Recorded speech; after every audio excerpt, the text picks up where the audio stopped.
Президент Туркменистана Сердар Бердымухамедов отправился с первым официальным визитом в Малайзию. В столичном аэропорту его провожали официальные лица.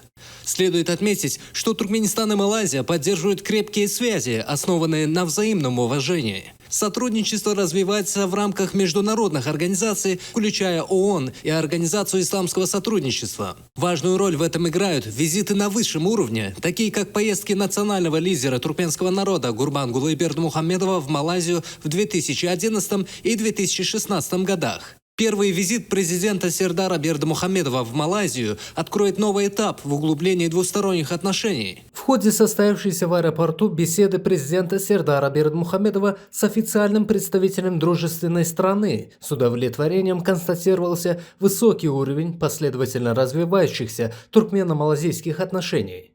Официальный визит президента Сердара Бердымухамедова в Малайзию продолжается.